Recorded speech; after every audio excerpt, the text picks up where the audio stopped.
If you're going to be excellent or elite, you got to do special things. You have to have special intensity. You have to have special focus. It doesn't matter what God-given ability that you have, but without the rest of it, I'm not sure you ever get excellent or elite. You have to have toughness. What does it take to break you? I don't care what circumstance you're faced with. What does it take to break your focus, to make you give in?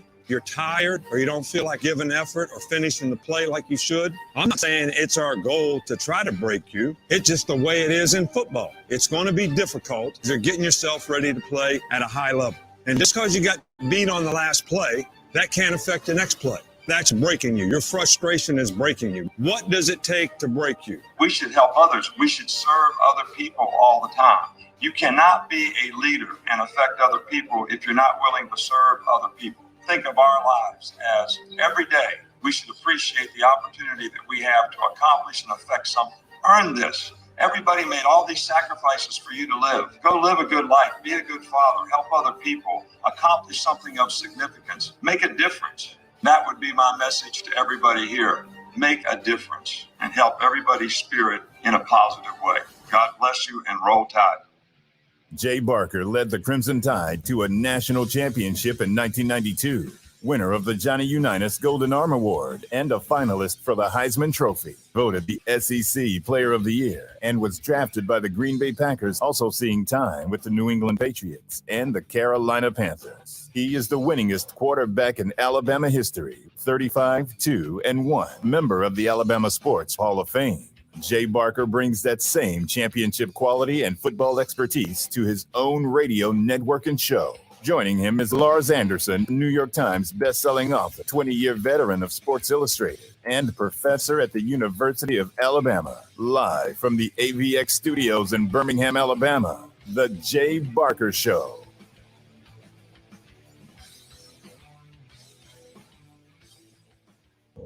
Welcome to the National Championship. Market in the first half. End zone. Touchdown. Field. Caught. Hardman. A foot race. Escaped and scores. Tagovailoa surveying the field. Fires end zone. Touchdown. They go for it. Fires to the end zone. Touchdown. Alabama wins. We begin with a familiar force. High tide. Man, we know how to fight to end. We know how to come together as a team, as a unit. That's why we're going to win tonight and repeat. Dominating them and booking that revenge tour with Alabama. Hey, we put in the work, but we got one more to go. Let's be special.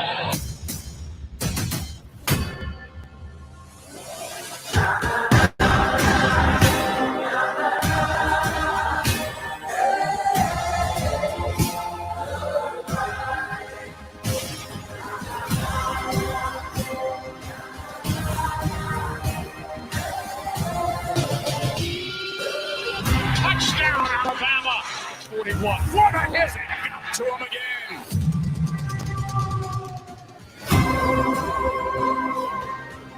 Turns the corner. He's gone. Down to the pylon. Touchdown. Goes deep.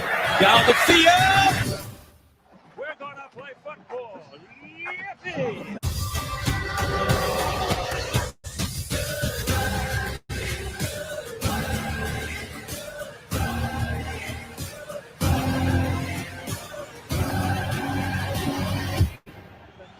Championship on the line right here.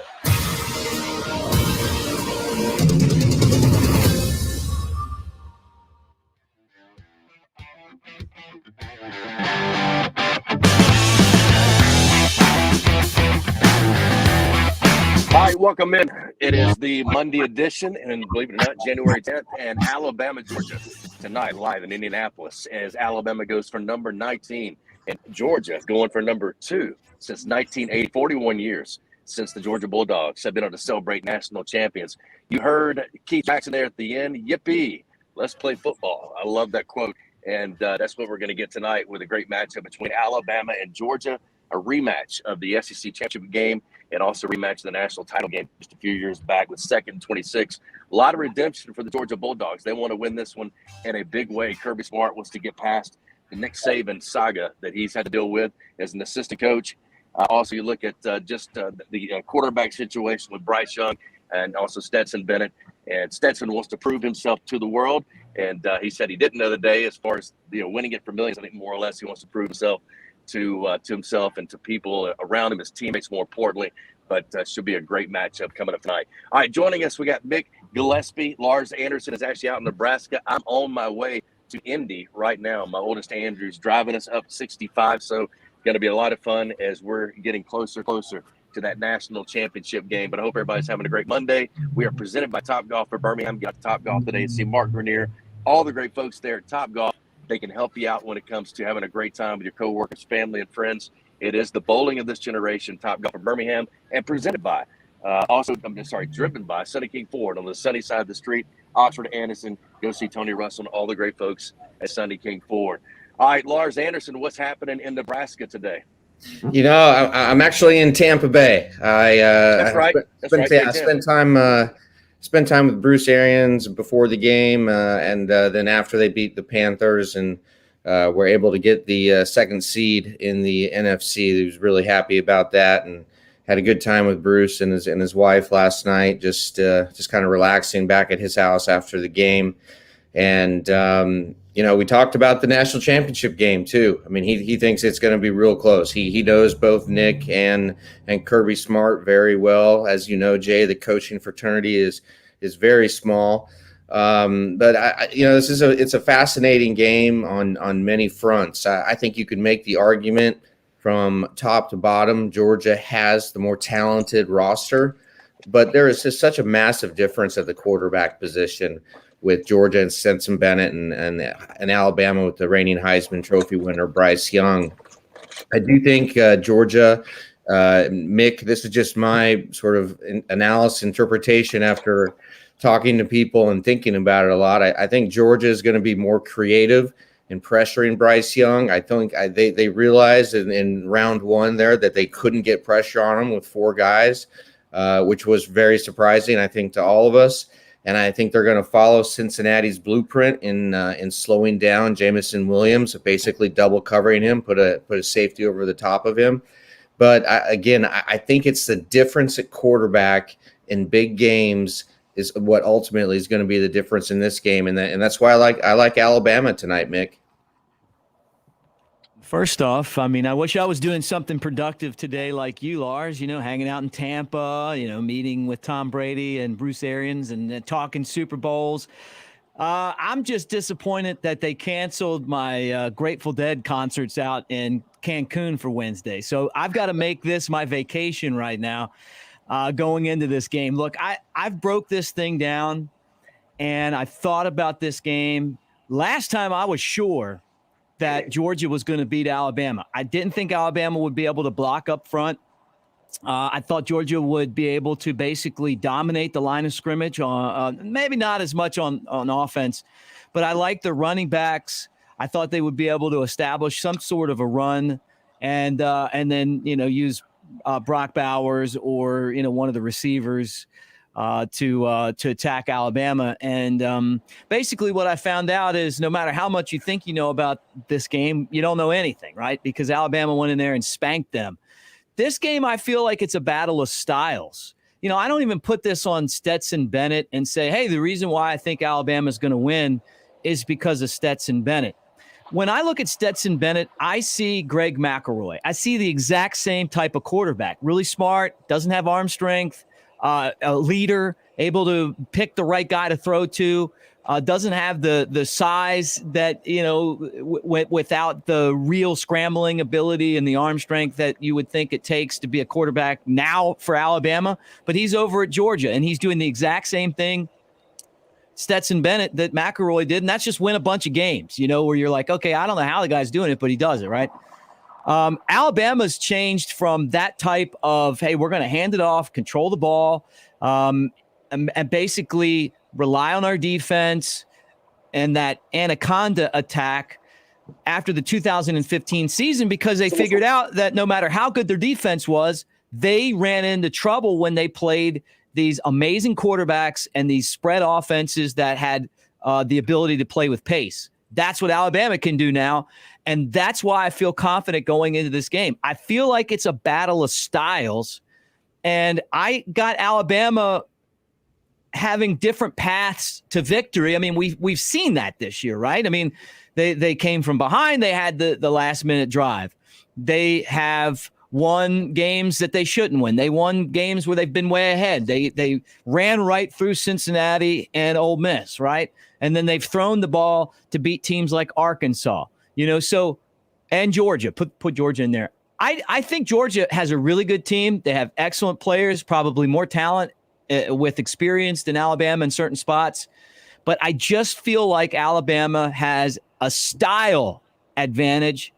And give me Nick Saban in 3 points. Should have learned this the first time. I'm taking Bama on the money line. And I feel like Alabama, if they lose this game, Georgia's going to really have to play a great game to beat Alabama. They're not going to beat themselves. You got the best coach in college football history. You got the best player on offense, Heisman Trophy winner. You got Will Anderson, the best player on defense in the country. You got a lot of talented players around him, guys that are emerging.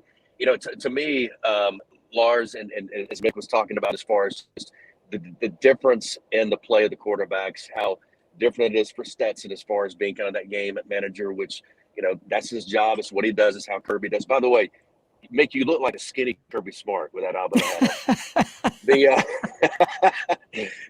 Alabama hat, though. That's right.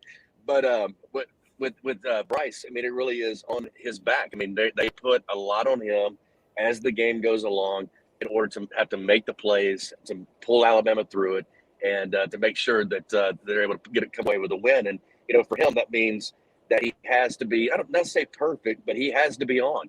And that's where Georgia's going to have to. If Georgia wants to beat Alabama, they got to get Lars Bryce off his game somehow, through pressure, through something, in order for them to get in his head or something. I don't think that's going to happen. I'm just saying I think that's their only path to victory. Yeah, I agree. And that's why I think you're going to see Georgia just blitz the heck out of Alabama and make Bryce make very quick decisions. But I'm with you, Mick. Whenever Nick Saban's an underdog, man, I'm taking those points and taking Alabama. I've been around long enough to know that you don't go against Saban when he's a dog. But Mick, just real quick before we go to break, who do you think an X factor could be for Alabama? We've talked ad nauseum about Mechie and the fact that he's out for the season and out for this game. Who's going to be that player that kind of takes Mechie's role and becomes that second big weapon on the outside for Bryce Young? Look, I would say Jaleel Billingsley. I've been kind of on the Billingsley bandwagon since last year. Disappointed that he wasn't able to do all of the things that Coach Saban wanted him to do, to be the player that we know he can be. But maybe it's time to unleash Billingsley. Latu's been great as well, but he's not as explosive as Billingsley. He's not as tough. He's not as hard to bring down. Billingsley is just so difficult to defend. Those plays are going to be open. The other guy I would think is maybe Slade Bolden, who's going into this game knowing that he's got to be one of those players that steps up today in those big third down spots. I'd say Billingsley first, but Slade Bolden probably be my other guy. Yeah, I like both those guys. And I think I would say Latu, though, I think more physical. I think Billingsley just more athletic, can get open, can really work against safeties and linebackers so well. And then Ja'Cory Brooks, I mean, he's the Mechie now. He's the guy that stepped up in that role, been a great blocker downfield for Jamison, and at the same time made some unbelievable catches. But who knows? We'll see. Maybe Alabama we'll see if we can find us another Devontae Smitty type play or players in this national championship game with the Georgia Bulldogs. We'll see whether or not Alabama can pull that out from underneath their hat today or tonight. All right, we'll continue live from ABX. Mick Gillespie with BamaInsider. Lars Anderson, he is live from Tampa, been down with the Tampa Bay Buccaneers, and with Bruce Arians. We're on our way to Indy right now, coming up 65 North. So stay with us. We'll continue to preview this national title game between Georgia and Alabama.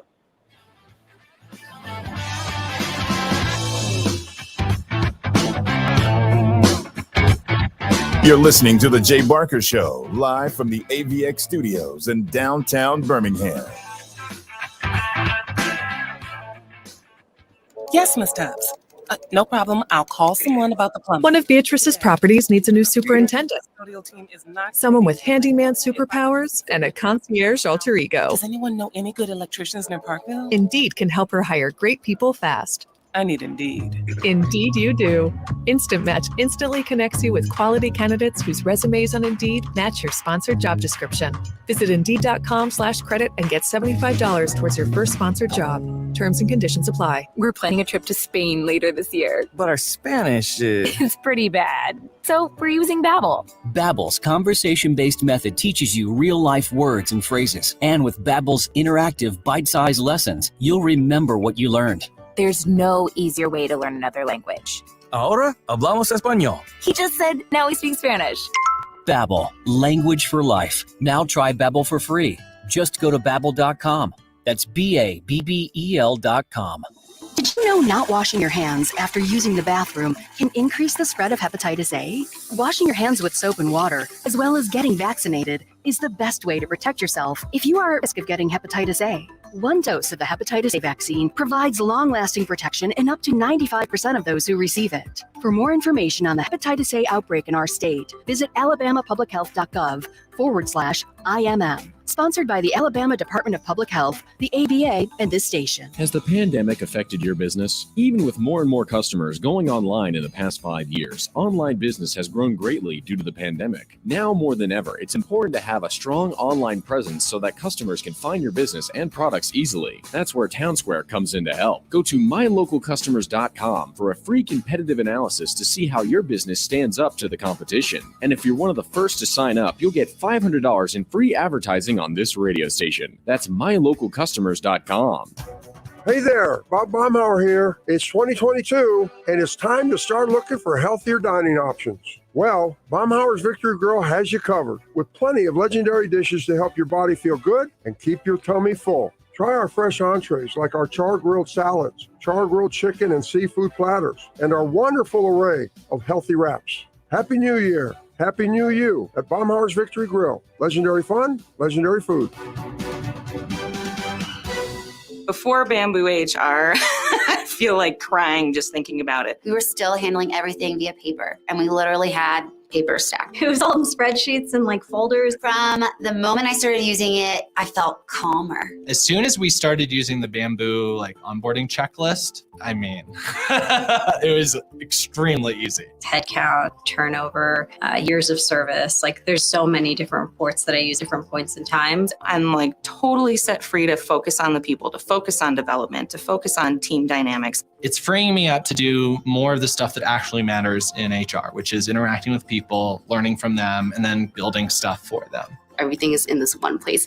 I can't even imagine what it would be like without Bamboo HR. We're Bamboo HR, and we'd love to set you free to do great work. Come try our award-winning all-in-one HR software for free with no strings attached. Visit bamboohr.com/hats for this free trial offer. That's bamboohr.com/hats. Weather brought to you by Tidwell Chiropractic, the only third-generation chiropractor in Tuscaloosa with over 24 years experience. Call Tidwell Chiropractic at 752-7503.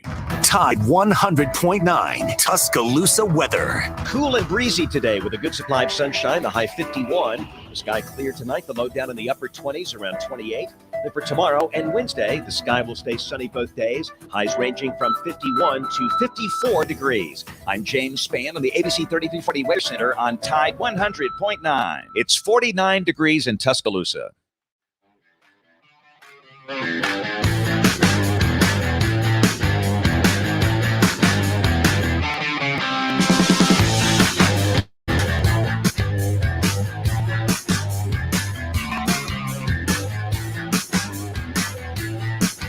How difficult is it to make Bryce Young uncomfortable? Bryce is an extremely talented athlete. He's slippery, and I forgot. We was watching. I think it was Hard Knocks with the Colts, and they was talking about the gingerbread man and how Kyler Murray was kind of like running around like the gingerbread man. So that's what we've been calling him all week, and just seeing him running around our defense on the SEC championship game. It's kind of like you have to tighten up. That's one of the things that we've been trying to do. I mean, I've been going against like wide receivers in our quarterback rodeo drill in practice. So trying to track down a wide receiver who's shifty. And, I'm a defensive lineman. It takes a lot of skill and it takes a lot of practice. And it teaches you to track a hip. So we just been tracking hips all practice. And definitely this go around, we'll try to contain them and get it.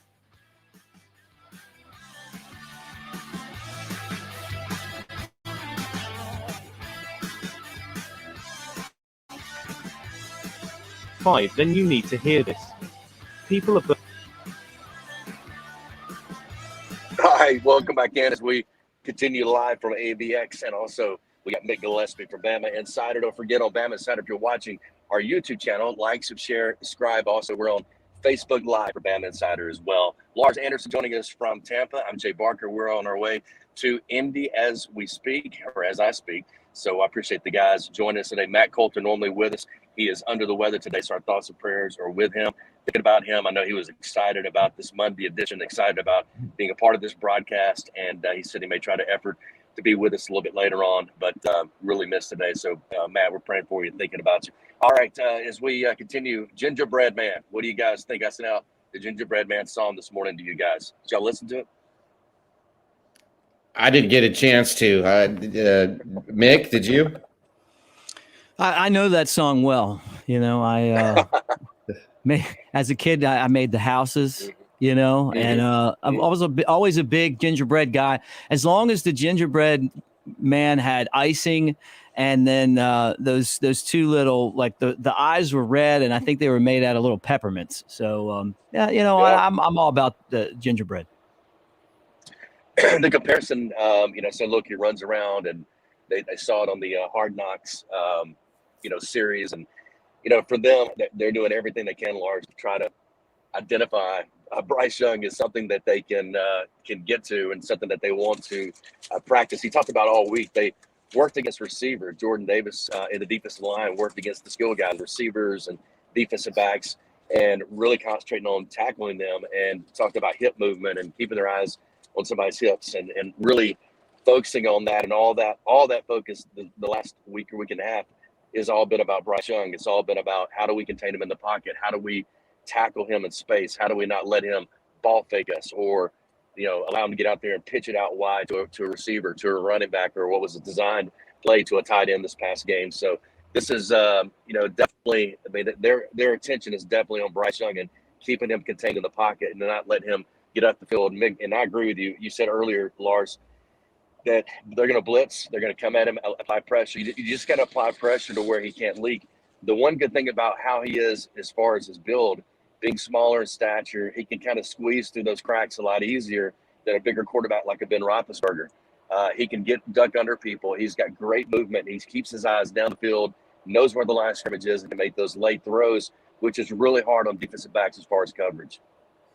Yeah, and we've talked about this a lot, Jay. We've used the phrase spatial awareness, and that is what Bryce Young excels at. It's just it's maneuvering within the pocket. So he reminds me of Joe Burrow in the way that he just is able to manipulate the pocket and just shuffle left, shuffle right, shuffle a step forward and to the left, and just knowing where the other guys are. So I don't necessarily think it's missed tackles or watching his hips or anything like that, because it's just something that he does instinctively, naturally. And again, to me, it's very Joe Burrow-esque, and it's extremely hard to prepare for because it's so unique. And and I almost think, Mick, that it's like the defining characteristic of Bryce Young, his ability to evade pressure, keep his eyes down the field, and hit the open receiver. Give that receiver an extra 1.5 seconds to get open. And it's what Joe Burrow does, and I really do think it's an apt comparison. I even look at him and think of Kyler Murray or Aaron Rodgers, because he's able to move out of the the rush. And when it looks like he's going to run and tuck and just, try to take 5 yards, he'll stop shy of the line of scrimmage and then throw a pass and let another guy run the ball. So you really don't know whether he's going to take off with it or he's going to throw it. And really, I don't know, 8 out of 10 times he's going to throw the ball, but it just doesn't look like he's going to throw the ball. And he's been able to do that. He's always looking to give someone else the opportunity to carry the football, the playmakers. How about I think it was the Georgia game where he was running and then lateraled the ball over to Brian Robinson, and it was like. And also made a block. Right, and also made a block. Yeah. Right. So, to me, I guess that's where the comparison lies to me. I mean, he's not a big guy, but he's got a big arm.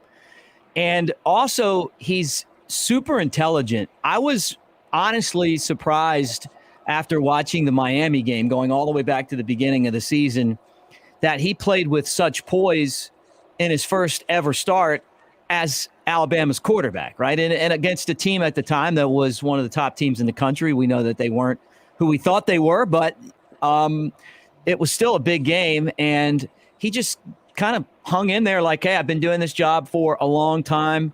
I was watching games yesterday in the NFL, and I'm telling you, I saw the Ravens playing, and they would have been a better team if they had Bryce Young today compared to the guy that they had out on the field in that ball game. Even the Steelers quarterback in the game, Ben Roethlisberger, who's probably going to be a Hall of Famer, Bryce Young, I bet you, would move the offense and score more points than than he's able to do at this point in his career.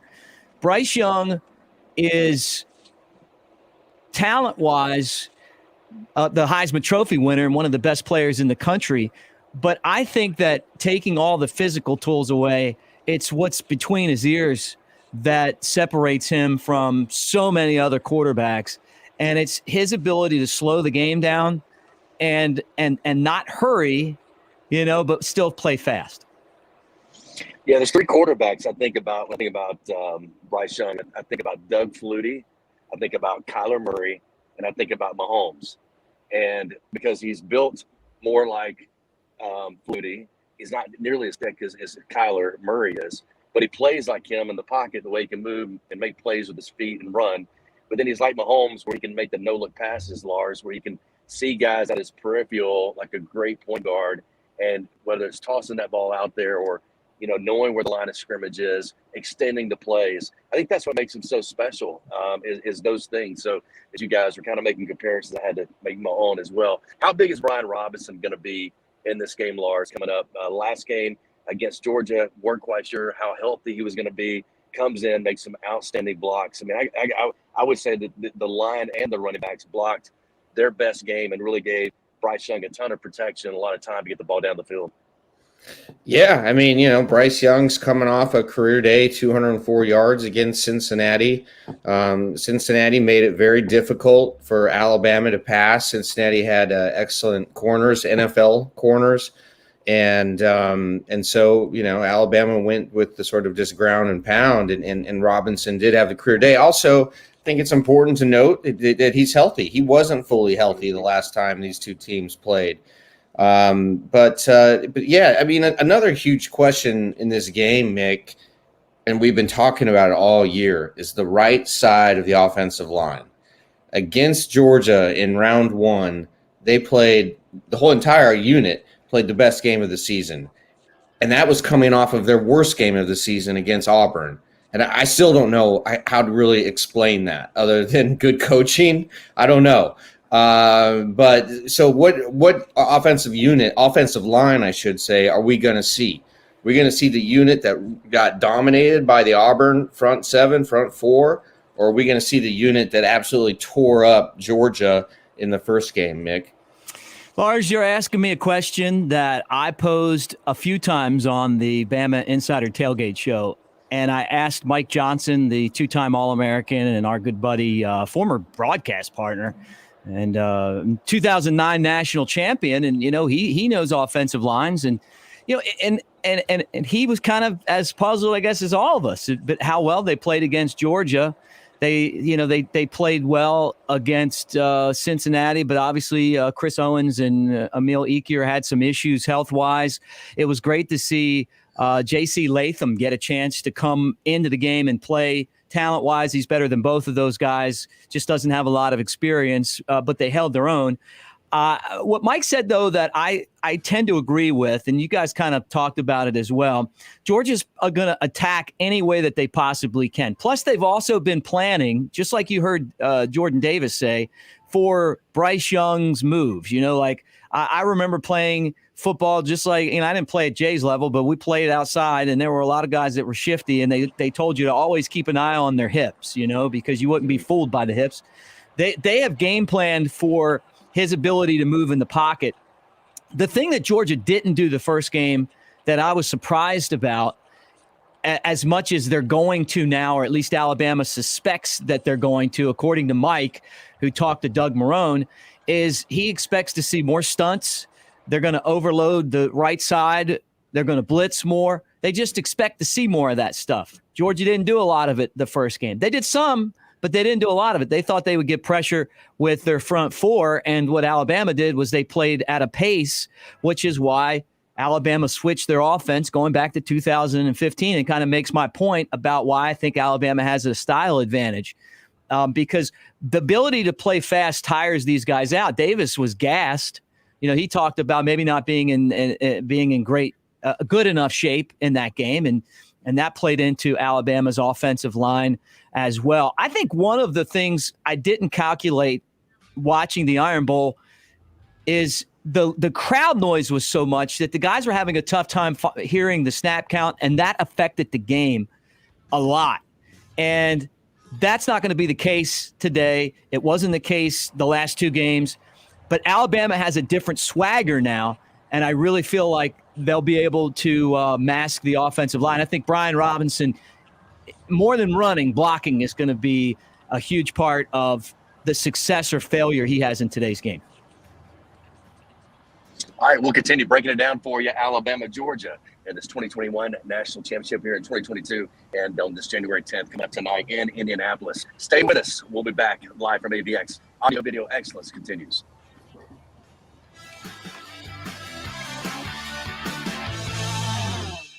You're listening to The Jay Barker Show, live from the AVX studios in downtown Birmingham.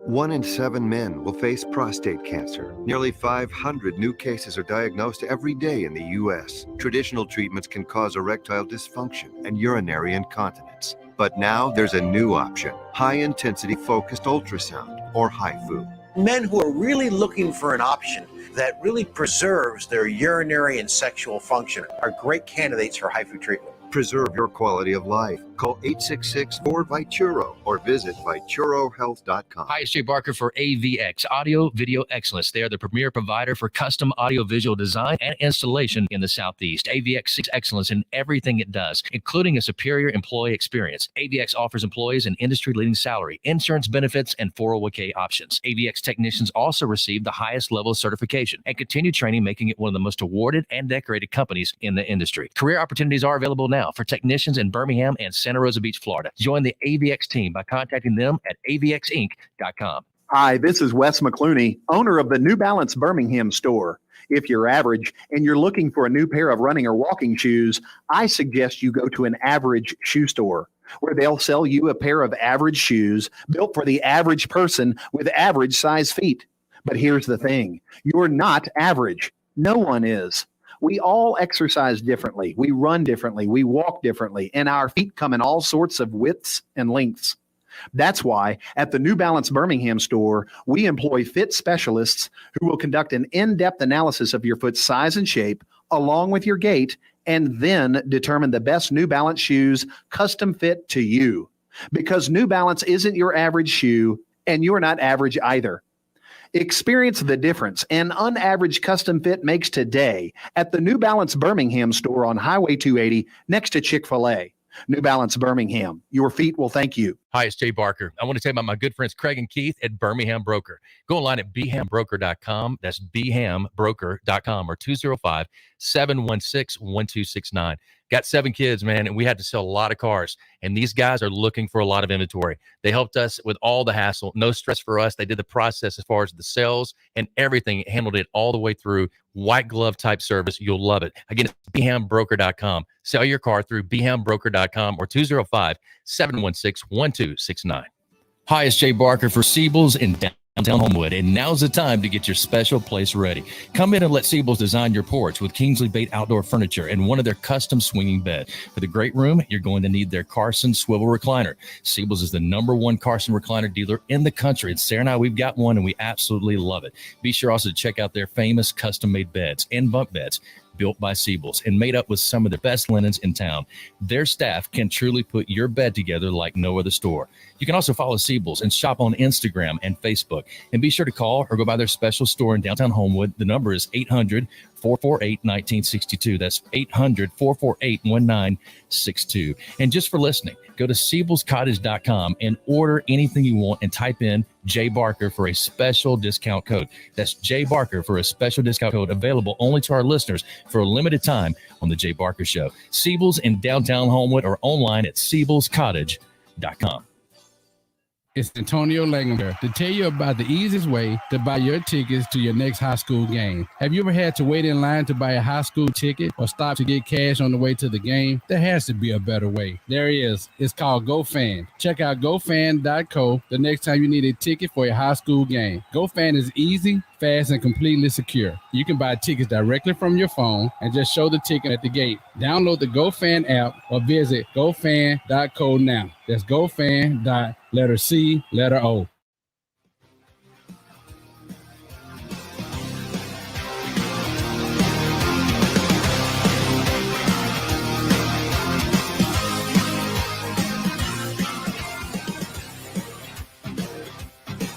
I think to get the players to refocus and understand that whatever happened in the first game is not going to have any impact in this game. And, you know, psychologically, how do players look at the second time around? They need to look at it the same way they did the first time around. And again, it goes right back to that ability to have the kind of intensity to go play your best and be your best as a football player in this game. Because that's what it's going to take, because that's what the other team is going to try to do as well. So what happened in the last game had nothing to do with this game. I think, first of all, both our teams have respect for each other. I think you see it in the way they play. I'm really proud of the toughness and the way, I mean, look, in the fourth quarter, we were out of the game, and we had several kids say, "Don't take me out, Coach. I want to finish." And it was a character, the competitive character that both teams have. Not a lot of yang and talking back and forth. It's a physical, it's a brand of football, and it's really a competitive brand of football. So when you start talking about the rematch, you start saying, okay, the team that lost have an advantage, or does the team that won have an advantage? It has no outlay on the game. It should not have any, you know. And psychologically, our players have to see plays that they gave up maybe more than theirs. And then everybody says, well, you can't beat a team twice. There's nothing to any of that. It's ultimately how you play in this game.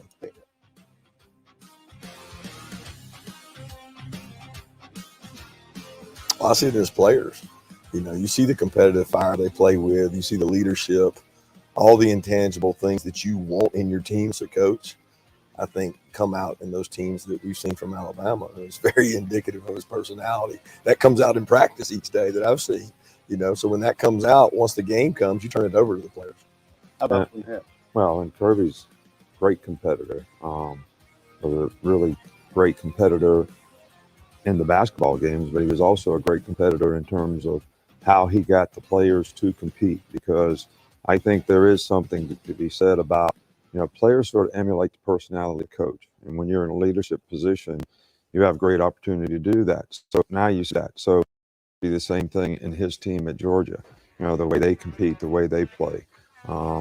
It almost emulates his personality 100%.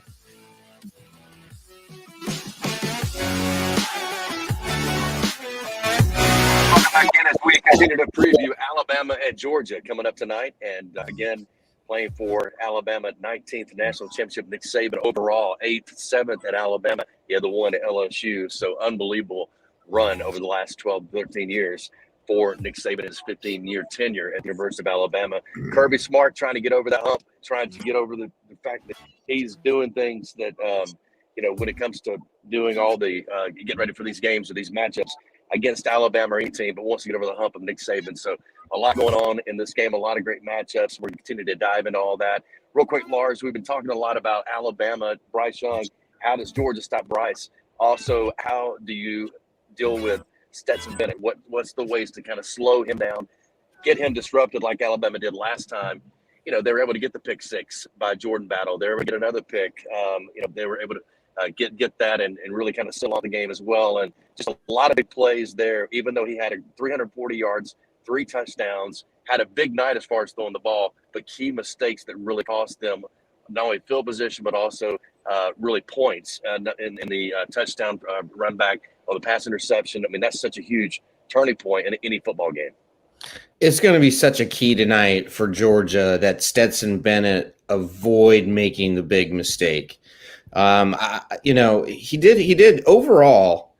You go back and you analyze the SEC championship game. Overall, Stetson Bennett played a great game, but he made 2 big mistakes, and it really was. I think you could argue the deciding factor in that game. But I'm a guy who likes to throw around a little money every once in a while on football games. All right. I don't understand Las Vegas on this one. It's as if they're saying the SEC championship game was a fluke. And, Bryce Young threw for 421, right? Robinson, he ran for 55. Young ran for 40. Sanders for 21. As a team, Alabama only ran for 115, but they didn't need that because Bryce was so effective. But you look at Georgia, again, Bennett throws for 340. Bowers, so effective, had 10 receptions for 139. George Pickens, I think, also is going to be a key player tonight. How healthy is he? Will he have a big impact? He had that one big catch in the SEC championship game.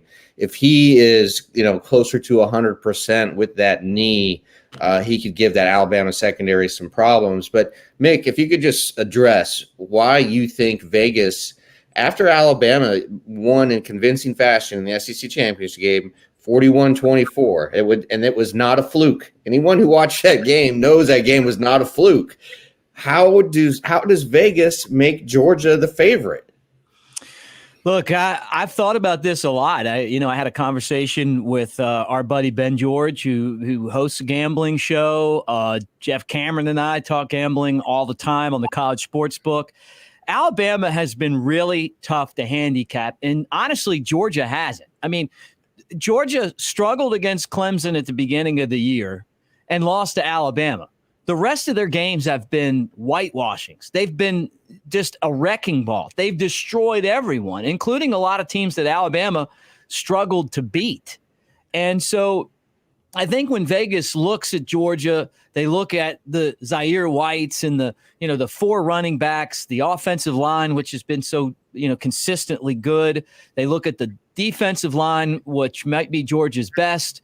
And they say, look, 5 times in the history of college football, modern era, teams have been in the top 5 and played twice in a season, and the team that won the first game lost the second game every single time, including Alabama beating LSU and then losing to LSU and then beating them in the championship game. Of course, Florida won the national championship. They blew out Florida State. They lost the last game of the season to them.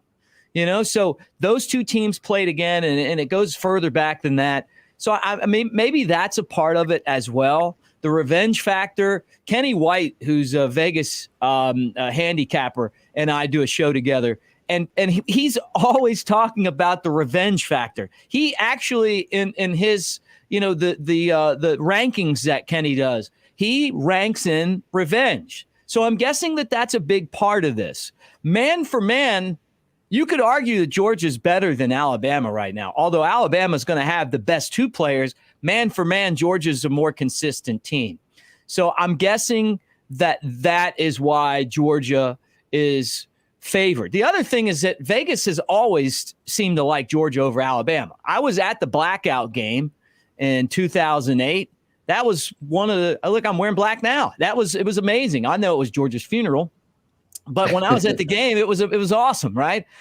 Everyone in there was wearing black. Georgia was supposed to win. I blinked and it was 31-0, right? I was at the game where it rained in Athens, and Alabama was an underdog in that game, and they trucked them. You know, the two games that Bama barely lost in the championship to Georgia were classics, and Alabama was an underdog to Georgia this year, and they won. They found a way to beat Georgia, but the Vegas people feel like Georgia's the team that Alabama is supposed to lose to.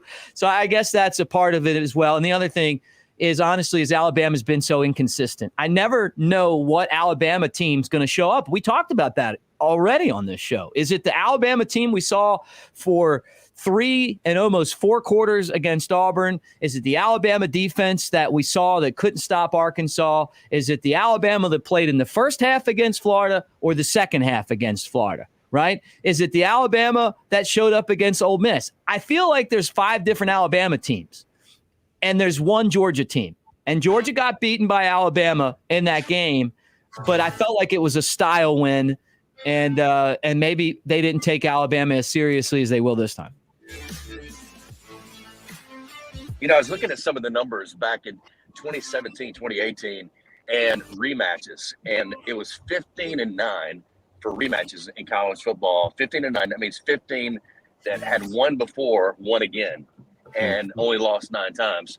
In 2017, 2018, it was 20-13, and then after the rematches, in some of the even conference championships, ended up getting around 25-15. So it's showing some of the numbers, and again, these are a little bit older numbers, 2-3 years ago, but that normally the team that wins the first game wins the second game. And the reason why, because of the better team and because they have the better players. So we'll see how that matchup or how those numbers work out coming up tonight. All right, we'll continue to break it down. Stay with us. We'll wrap up hour number 1.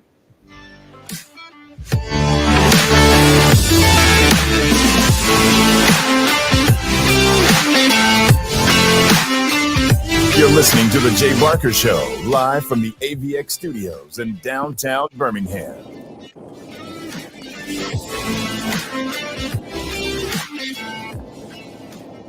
With Taco Casa, it's not really fast food because it's made fresh every day in the store. The quality hasn't changed. The consistency hasn't changed because you haven't changed anything in the food. It's made fresh every morning in every restaurant. I think buzzwords in today's food industry are locally sourced and high quality ingredients. We want to say, that sounds great. We've been doing that since 1974. Under the biggest cactus in town, Taco Casa. Tuscaloosa Tire and Service. They've got the big brands you know and trust. Goodyear, Firestone, Bridgestone, Cooper, and they can finance for you as well. When you need routine maintenance and alignment, a tune-up, whatever it is, belts, hoses, just basic stuff, or when you don't know what's wrong with your car, truck, or SUV, make it Tuscaloosa Tire and Service. They're dependable, they're trustworthy. That's why they've lasted for over 36 years.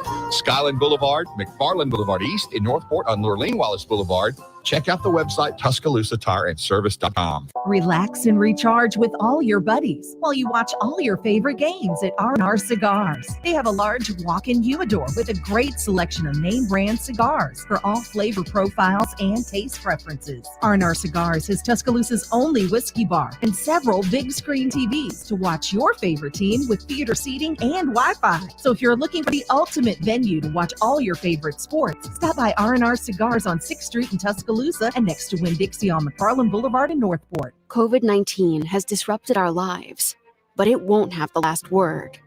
We will. Across Alabama, thousands are getting vaccinated to protect themselves and others.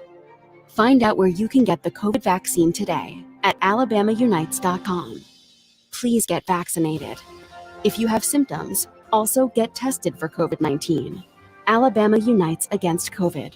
Sponsored by the ADPH, the ADA, and this station. At Church's, we're doing 10 pieces of our crave-worthy comfort made spicy or classic. That's 10 legs and thighs packed with bold flavor. That's how we do value. So you can do the Church's 10 starting at $10.99 deal. Church's, bringing it down home flavor. Offer valid at participating locations. Creamy nut butter makes it delightfully sweet. Roasted nuts make it perfectly salty. Get two great tastes in one delicious bar. Enjoy a Nature Valley sweet and salty nut bar today. This week on RVER, sponsored by Progressive Insurance. I'm sorry, I can't operate on that vehicle.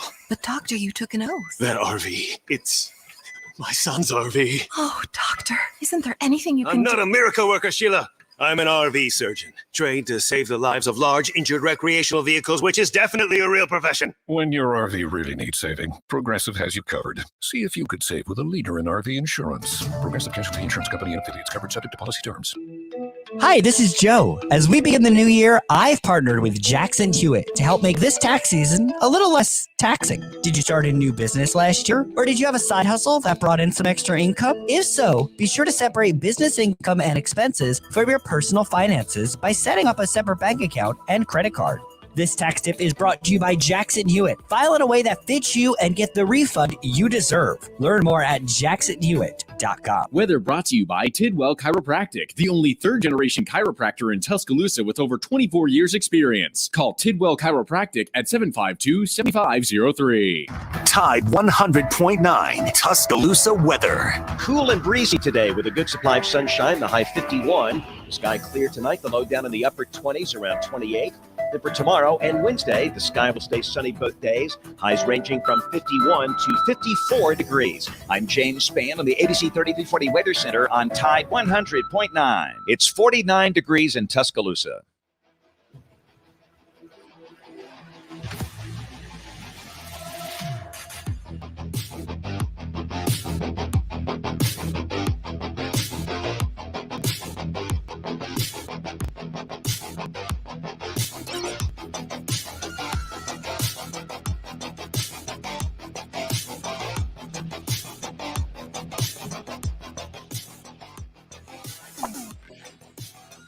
All right, welcome back in as we continue live from AVX and live on the road as well. I'm on my way to Indianapolis, getting ready for Alabama and Georgia tonight. Also, we got Nick Gillespie joining us from Fairhope, Alabama, and Lars is in Tampa, Florida today as well. He was there for the Bucs game yesterday and spending some time with Bruce Arians and his family.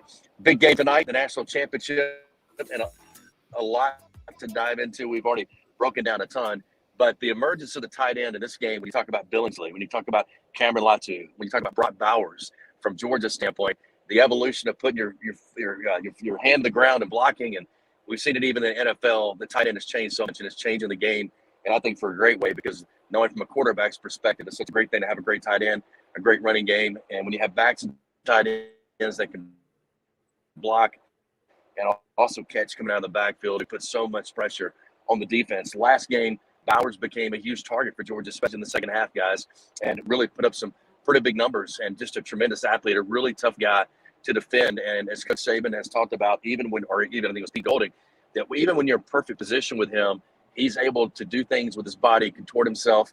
I even saw and read an article of Stetson Bennett talking about, I think it was in the New York Times, how that he saw him come in as a freshman and said, look, the guy's an unbelievable freak athlete, but can he learn and process information fast enough to be able to get on the field? And guess what? He was on the field that first game of the year. He really impressed the coaches, not just physically, but mentally, just his unbelievable IQ when it comes to football, when it comes to playing the position of tight end. And so, Lars, to start there, a big weapon for Georgia. How do they use him tonight? How does Alabama eliminate that? Georgia Tech, right? The game leading up to the SEC championship game, and Dan Orlovsky was calling the game, and he compared Bowers to George Kittle. He said, "This is George Kittle," and the other announcer just laughed at him. Very next play, Bowers catches the ball over the middle, runs like 65 yards, outruns DBs, corners to the end zone. He is such a weapon. He is NFL ready right now, and he would be an elite tight end in the NFL. And so I think Alabama's going to have to, figure out have multiple ways to try to defend him. And I don't really know what shape or form that will take, but I would assume that they will just try to do everything they can to mitigate him, because to me, Mick, he's their number one offensive threat. Yeah, I think Alabama will come up with something to keep the ball out of his hands. The funny thing is that Eric Gilbert transferred there, and that's who we thought was going to be this game-changing tight end. But you know what? It's Brock Bowers. And you could hear the Georgia coaches during spring camp saying, well, you know what? Maybe he'll be like Brock Bowers. We didn't know who Brock Bowers was. Hey, we know now. And he is like George Kittle. And Travis Kelce. I mean, he is a difference maker for the Dogs. Alabama had no way to stop him in that first game. I'm guessing that Nick Saban is going to try to take that weapon away tonight. Yeah, Bowers enters the game tonight with 846 receiving yards, and no other Bulldog has more than 469 on 52 catches. All right, we'll continue. Hour number 2 coming up next. Stay with us.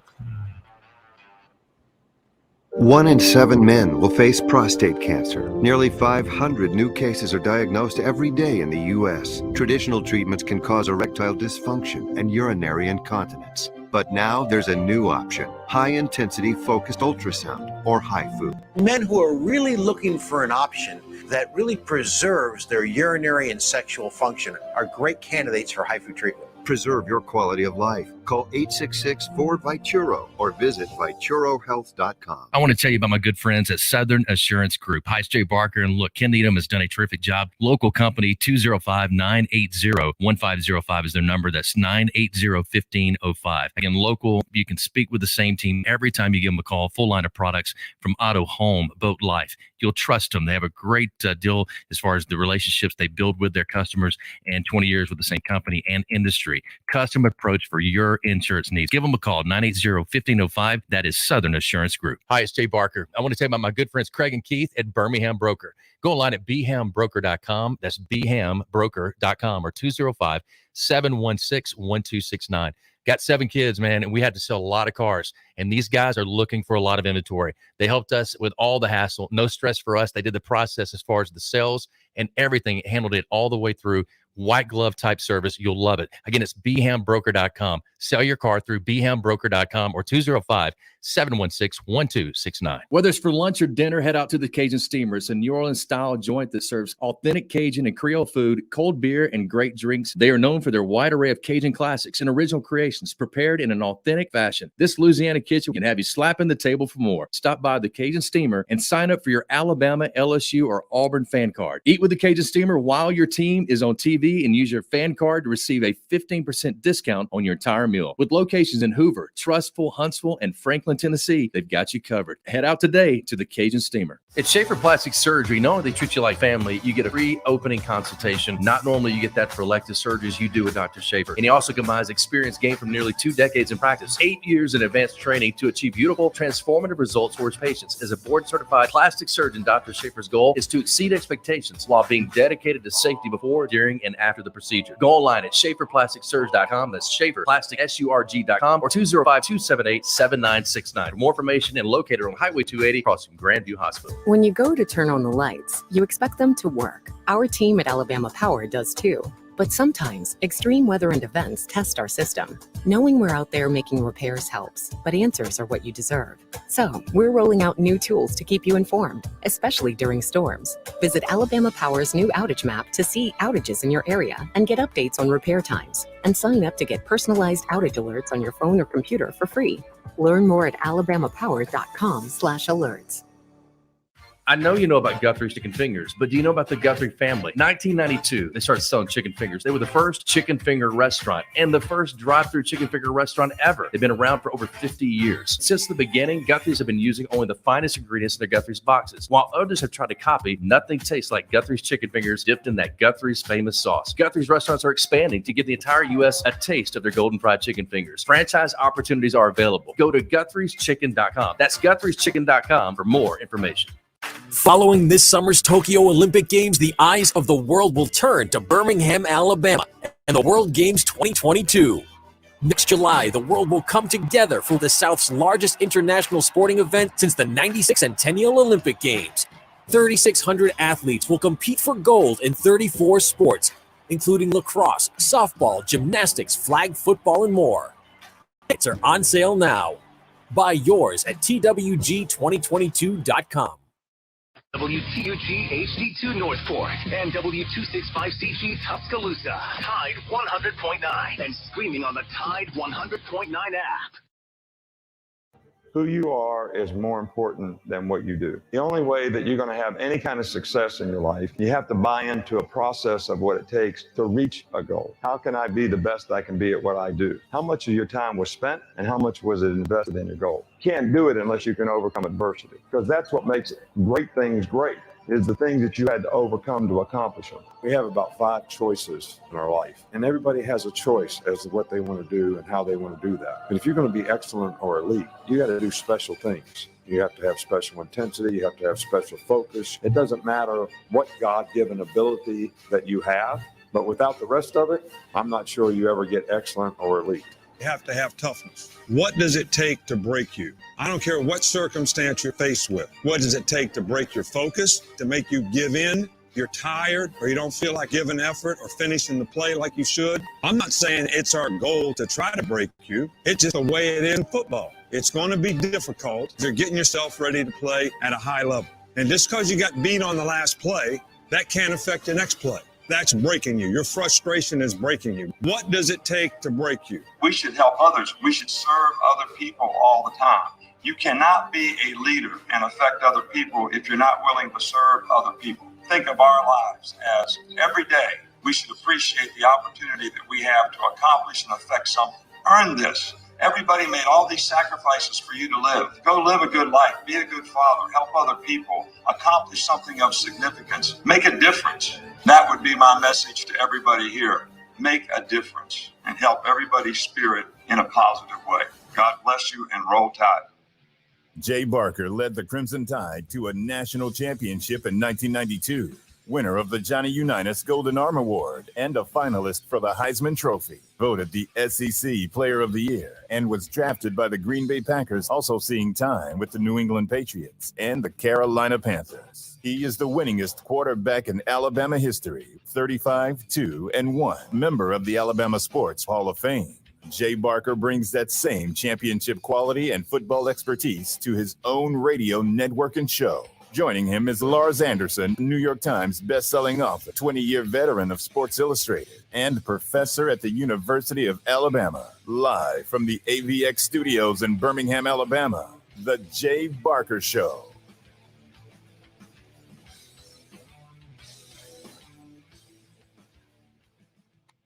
He looks, he's under, he looks. He's going down. That was Dallas Turner. Bryce gets the snap. Looks, waits, wide open across the middle. Accelerating. Here comes the defender. They're not going to get there. Jamison Williams. Touchdown. Alabama. 67 yards. Bryce steps back under pressure. Looks left side. Mechie is there. He'll make the grab and then gets thrown out of bounds near midfield. That was pretty. Bryce stands in, looks, throws, corner of the end zone. Touchdown, Alabama. Touchdown, John Mechie. He just threw that into the smallest of spots, putting Alabama on top. Here's Bryce stepping up, running room. He's got it. He's going to go all the way. Touchdown, Alabama. Touchdown, Alabama. Bryce saw the daylight and see ya. Bryce has tons of time. Steps back, looks long, throws. Jamison Williams behind the defense. He's got it. Touchdown, Alabama.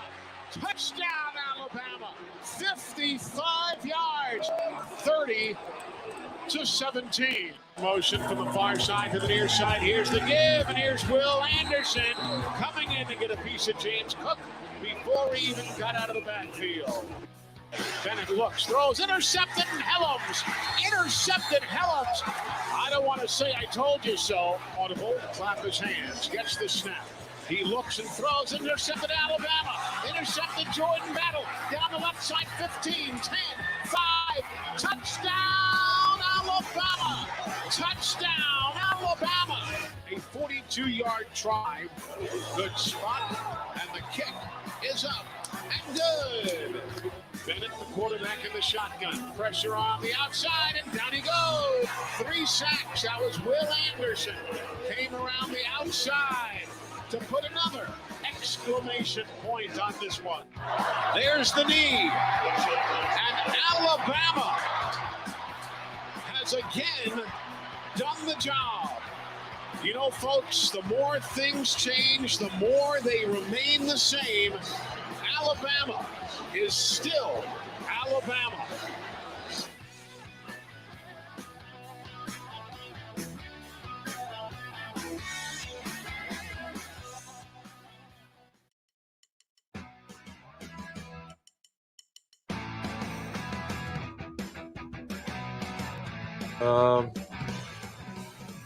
I think what these guys really wanted to sort of gain was more respect. Not just the fact that they were underdogs, because I think we had a tremendous amount of respect for Georgia, their team, and what they accomplished. But you guys gave us a lot of really positive rat poison. The rat poison that you usually give us is usually fatal. But the rat poison that you put out there this week was yummy.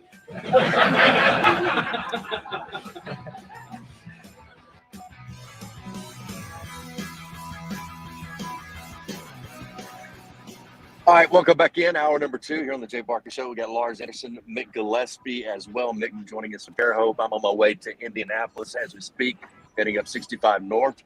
And down in Tampa is where Lars is at for the Tampa Bay Buccaneers game yesterday, and spent some time with Bruce Arians and his family as well. But I love that quote by Coach Saban there in the last press conference after the game, talking about the yummy, the rat poison was yummy, and the overhype of the Georgia Bulldogs, as well as the Alabama Crimson Tide being an underdog. So if you look at just from that game, the nose tackle Jordan Davis took a long look at himself in the mirror after Alabama humbled the Bulldogs by 41-24 count in the SEC championship game. And he said he didn't like what he saw. Quote, I had to look at myself and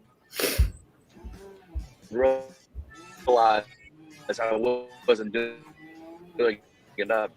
Davis said on Saturday, 2 days before the Bulldogs meeting against the Crimson Tide, and they had 4 tackles in that meeting against Alabama last month. But there were times the Outland Trophy, then their award winner, appeared out of breath. The video clip of Davis standing stationary as the fast-moving Tide offense scurried around him went viral with smarts. And after the game, that sometimes you see those flaws, brutal truths. Many imagine he might have been talking about Davis, his inefficiency when playing at a heavier weight. So he said, I'd say we weren't as conditioned as we should have been, especially on my part, said Davis, whose weight fluctuations between 340 and 360 have been brought up more than once by Smart. He said, definitely this week we've been working hard. Coach Smart has been working us hard, and actually I'm about to go run right now after this meeting. So they're taking a very hard look in the mirror and felt like that they maybe were not in as good a shape as they should have been the first go-around, guys. But Jordan Davis says that will not be the case. Talk about that front seven, Lars, and just how Alabama was able to use that underdog approach with the offensive line, the running backs, and the way that they blocked against them in the SEC title game was more of a kind of like, you kind of called out my manhood. And in a sense, not saying Alabama has, but I think their front seven definitely would say that they did not play their best game against Alabama, did not play at the level and expectations, especially for their fans. Okay, yeah, so a couple things. One, the fact that you could be out of shape before an SEC championship game after playing and practicing an entire season is absolutely ludicrous. It's just ludicrous. That's one of the most beautiful excuses I've heard in a long time. It's I got to keep that one in the back of my pocket as well.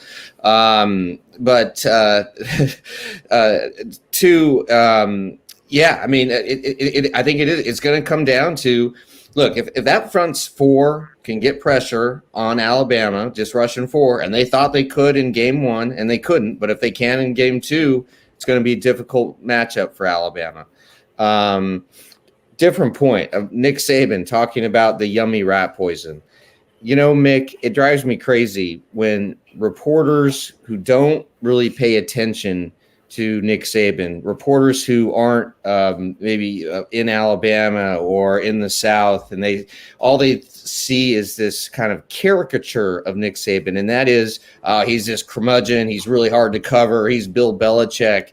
No, he tells stories, really good stories with vivid detail, and you know that whenever he talks about his dad, you got to sit on the edge of your seat because he's going to tell you something worth listening to.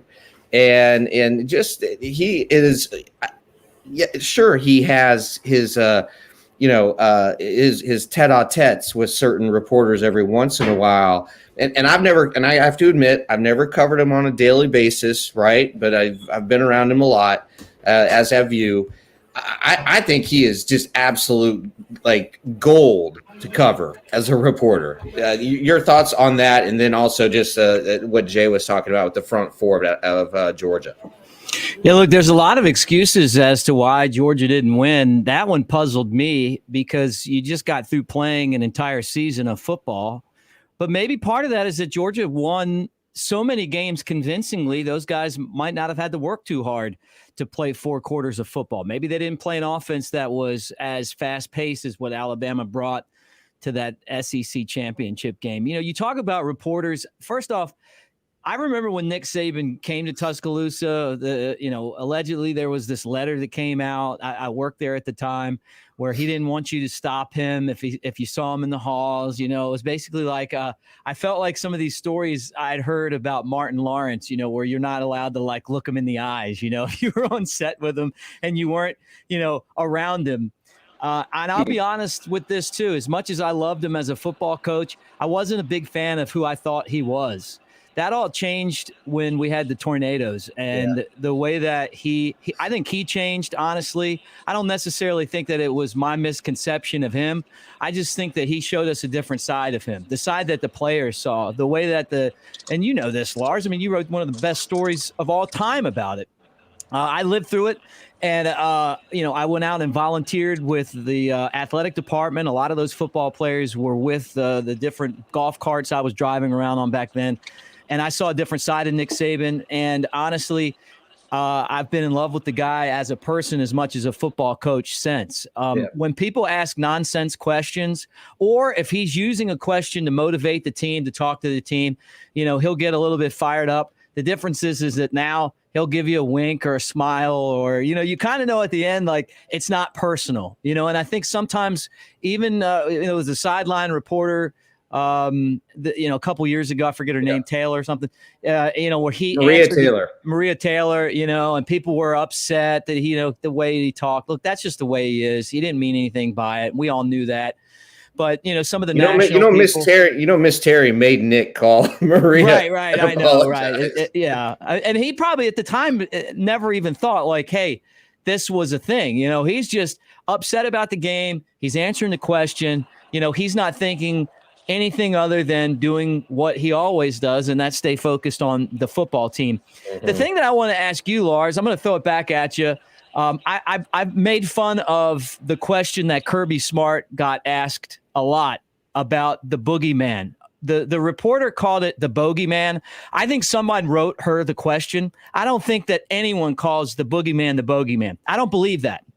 So I'm thinking that you saw this written and you called it the bogeyman, which to me is I'm calling that out as false. I thought it was an unfair question.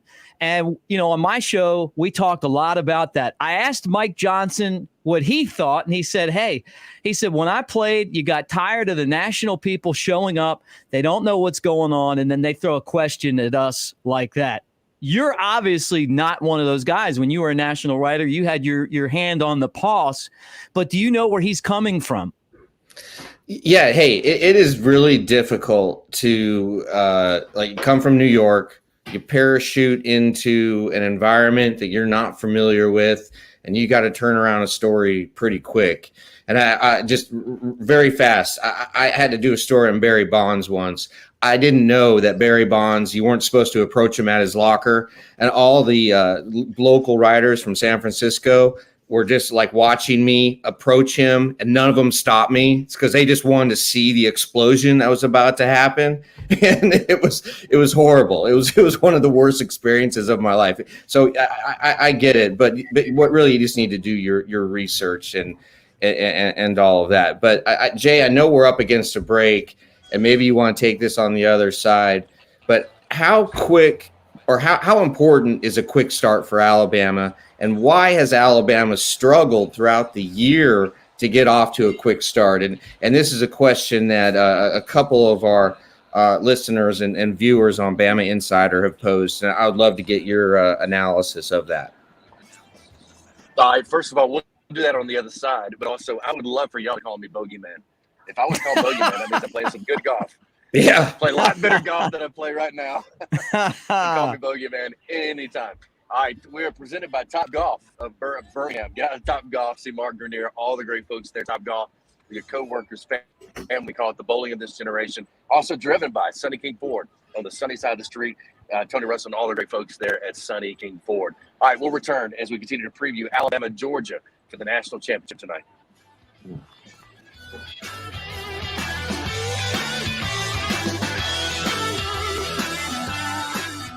You're listening to The Jay Barker Show, live from the AVX studios in downtown Birmingham. Hear ye, hear ye. Thanks for coming to the town square. First, I'd like to tell you about Steve. He's a plumber. I hear he does good work. Also, Tim. He's this new thing called a dentist. Oh, and Monica, she has a new vegan restaurant. I didn't even know that was a thing yet. Anyway, if you need those things, just wander around town and try to find them because the internet hasn't been invented yet, so I don't know. Well, this isn't the olden days. Now word of mouth has gone online. At Town Square Tuscaloosa, we can show you how to harness the power of your existing word of mouth and amplify it online. Go to townsquarelocal.com for a free local customer analysis where you can see how many local customers in Tuscaloosa you could reach online. Visit townsquarelocal.com and be the town square today. That's townsquarelocal.com for a free local customer analysis where you can see how many local customers in Tuscaloosa you could be reaching online. Visit townsquarelocal.com today and be the town square. 365, 24/7. You'll find road and utility crews, tow truck, law enforcement, and first responders working along Alabama's roadway. We're making improvements and helping our communities stay connected. We're working hard to make sure you're safe on the road. Now we need your help to make sure we're safe too. Alabama's move over law requires you to move over a lane when you see flashing lights on the roadside. And if you can't safely move over, please slow down. Visit drivesafealabama.org, brought to you by the Alabama Department of Transportation, Alabama Broadcasters Association, and this station. Have you wanted to speak a new language but thought it'd be too difficult or take too much time? Then try Babbel. In just 15 minutes a day, Babbel teaches you conversations that you will actually use. With 14 languages and lesson topics like travel, business, relationships, and more, you'll learn what matters most to you. Babbel. Language for life. Learn a new language with ease. Go to Babbel.com to try for free. That's BABBEL.com. This tax filing season could be one for the record books. There are thousands of dollars worth of new tax credits on the table, and Jackson Hewitt will help make sure you get every one you deserve. Tax credits for being a parent, taking care of a parent, taking classes, and so much more. Don't leave thousands on the table. Jackson Hewitt will make sure you get credit for all you do and get your biggest refund guaranteed. Learn more and find your nearest location at jacksonhewitt.com. Have you ever wondered why eyeglasses cost so much? The eyewear industry has been dominated by a single company that's kept prices artificially high. Yikes. Warby Parker was created to change that. They design and produce their own eyewear and then sell it directly to you for a fraction of the price. Warby Parker's high-quality glasses start at just $95, including your prescription. Try 5 pairs of frames for free. Go to warbyparker.com to pick your 5 frames to try on at home for free. That's warbyparker.com. The perfect place to make your escape. Golden Moon offers 600 finely appointed rooms with incredible views. Take a dip in our Vegas-style infinity pool, complete with a full-service bar and cabanas. Experience the South's premier golf destination at Dancing Rabbit Golf Club, or catch the biggest sporting events at Time Out Lounge. So what are you waiting for? Come see us in Choctaw, Mississippi. Golden Moon Hotel and Casino, a Pearl River Resort property. Weather brought to you by Tidwell Chiropractic, the only third-generation chiropractor in Tuscaloosa with over 24 years experience. Call Tidwell Chiropractic at 752-7503. Tide 100.9 Tuscaloosa weather. Cool and breezy today with a good supply of sunshine, the high 51. The sky clear tonight, the low down in the upper 20s, around 28. Then for tomorrow and Wednesday, the sky will stay sunny both days, highs ranging from 51 to 54 degrees. I'm James Spann on the ABC 3340 Weather Center on Tide 100.9. It's 51 degrees in Tuscaloosa.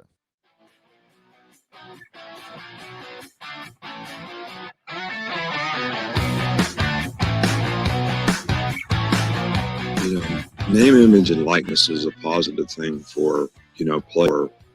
They have an opportunity to earn money, which they've always had the opportunity to do. This gives them an opportunity to do it by using their name, image, and likeness, which I don't think is a bad thing. I think what is a little concerning is how is that used to get players to decide, where they go to school, because I don't think that was the intention. I don't think that would be the NCAA's intention. I think we probably need some kind of national legislation to sort of control that to some degree, because I think there'll be an imbalance relative to who can dominate college football if that's not regulated in some form or some fashion. And, the more we get to, players making money and players actually having the opportunity to make money, which I'm not opposed to, maybe there's some circumstance where there has to be some kind of an agreement between both the school and the player as to what their commitment is to what they choose to do, because that is something, making commitments and fulfilling them, that is probably important to having a chance to be successful.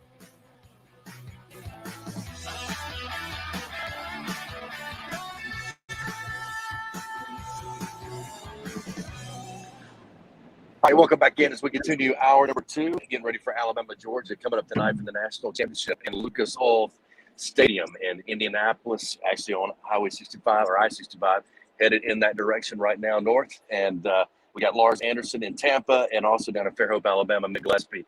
If you're joining us on Bama Insider on the YouTube channel, don't forget to like, share, subscribe, and maybe also watching us on Bama Insider Facebook Live and or throughout our Jay Barker Radio Network, which is throughout the state of Alabama and also on the Gulf Coast. We have 3 stations down there as well. So we appreciate any of y'all who are listening or watching in today as we preview this national championship game coming up tonight. All right, Lars, I'm going to go back to you real quick. You were asking a question before we went to break, kind of teasing it, going out, but I'll let you ask the question again as far as heading into this game tonight. But go ahead with that, then we'll get into it. On that comment that Nick Saban made, Pro Football Talk, which is manned by Mark Florio, used that comment and totally just whiffed on it, saying that translation, and I'm paraphrasing, translation, Nick Saban fears he can't dominate college football with NIL. Well, that's not what Nick Saban is saying at all. If anything, this benefits Alabama, benefits all the teams that have the hardcore fan bases and the big fan bases. And that's a discussion for a whole nother day, Mick. But Jay, yes, what I wanted to ask you in a question that's been posed by a couple of our viewers on Bama Insider is Alabama needs to get off to a quick start tonight. And that's an obvious, right? You want every team to do that. But why has Alabama, you think, Jay, struggled this year with this at the start of games? It's like it almost takes until the second quarter to get the engine sort of fully revved and going. What is your analysis of why that has happened consistently throughout the season? I think a lot of times we brought this up is that this team tends to play to their competition. And I think sometimes they also tend to, I don't know why, but some teams are built this way. It was kind of this way in 94 for us. We would get down. It was almost like us getting down or not playing at our best till the end. They called us the cardiac kids. and we almost played better under that kind of pressure. So I don't know if that's where the mindset is, and in other games they come out and play with a different sense of urgency. I thought with Georgia, they got down 10 points, and I was like, man, this is not looking so good right now. And then some really key plays happened throughout that game for Alabama to get back in it. And you really saw them turn it up a notch. And Alabama and Georgia both have the athletes to be able to compete against each other, the size, the strength, the athleticism. That's why Georgia was able to dominate Michigan. That's why Alabama was able to dominate Cincinnati, because even as much as people want to say people are in that same category or same league, they're just not. And these two teams are. So now it's about who's prepared the best, who's had the best sense of urgency. And I agree, yeah, Alabama needs to come out fast. They need to come out strong. They need to come out ready to play and not get down in this game. If they get down in this game, it's going to be even tougher for them to come back, because Georgia will know, hey, we did this last time. Now we got to keep the gas pedal down, not let up, Mick, and not allow Alabama to get back in the game like we allowed them to last time. Yeah, look, two things. Going back to Nick Saban's comments, I'm going to say right now, college football is not an amateur sport anymore, and it's going to continue not to be. I love the fact that the guys are making some money, but what's going on in recruiting over at Texas A&M, and keep an eye on that, and at Texas and some of these schools, it's definitely making me think that we have to have some kind of boundaries here, because Alabama's going to be fine, Auburn's going to be fine, but a lot of the mid-level schools that don't have all these boosters that are going to be able to go out there, or oil money or whatever, are going to be left in the cold. So I was glad that he said something about it. But, I mean, going back to this game and getting off to a fast start, I think it's important for Alabama to weather the storm. Georgia's going to come out. They're going to be playing with a lot of emotion at the beginning of this game. They're angry. They were embarrassed. And I think the first 10 minutes of this ball game in particular, Georgia's going to be flying around, and they'll probably get a sack on the quarterback. The things that they didn't do last game, they'll do. And if you're Alabama, you just got to get it into becoming a regular game.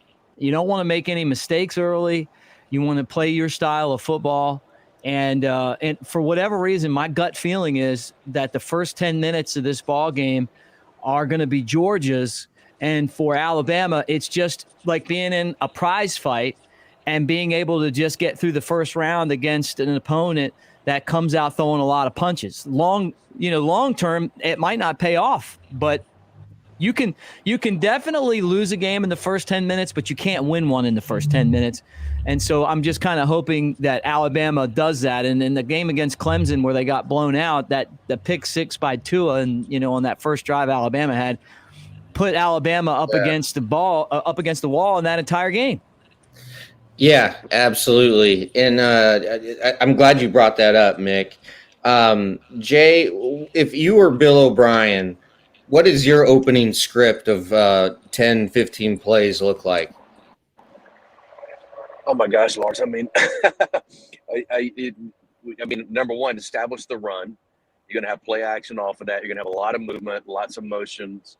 You're going to have shifting. You're going to have formations you're looking at.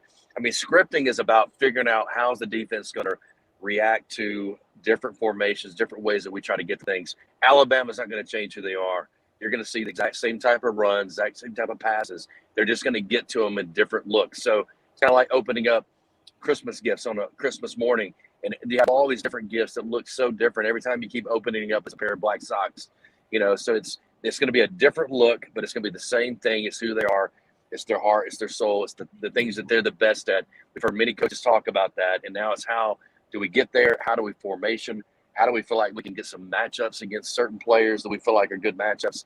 And that's what wins games, one-on-one matchups, whether it's in the trenches or whether it's out in space. You got to win the one-on-ones, and if they can do that, Alabama's got a great shot again to win this game. I mean, again, best coach in America, best coach all time, best player in America on offense, Heisman Trophy winner, best player on defense, Will Anderson.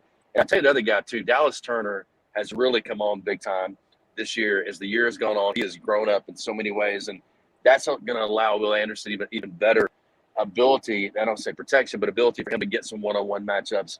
When they go double team against Will, they're going to have to keep him back in order to keep Dallas off of those guys and the other offensive linemen and the responsibilities they've got but he's become a great edge rusher, a great athlete in space.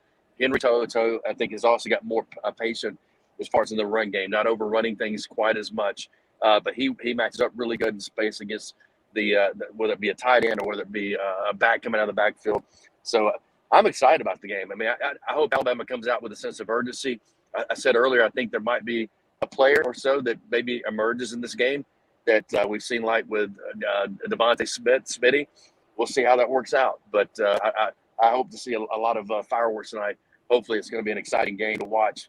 And I told Mick yesterday, I said, I want a great game. And Mick said, me too, I want a blowout. I said, that's the best. And Mick, if I could ask you real quick, what do you think Georgia's offensive game plan is going to be coming right out? You know, what do you think it's going to be kind of similar? I mean, obviously they got out to a 10-0 lead, and I believe they're on their marching toward another score when the interception occurred in the SEC championship game, if I remember correctly. But what do you think Georgia's going to do right at the beginning of the game?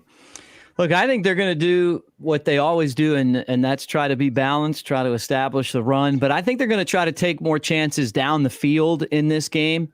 They've seen that Alabama's susceptible to some big plays, and I think they're going to try to take advantage of it. I also wouldn't be surprised if you didn't see some kind of a trick play. I hate calling out different players. I hate doing that on this show. However, who do you think Georgia is going to try to attack on the back end of that Alabama defense? Mick. Oh, me? Oh, yeah. Look, I think they'll try to attack the secondary. I mean, you know, whether it be Kool-Aid or Jackson, I think they'll try to throw the ball down the field and attack the secondary. It's just a matter of, will they have the opportunity to do that? Will Alabama's pass rush get there in time?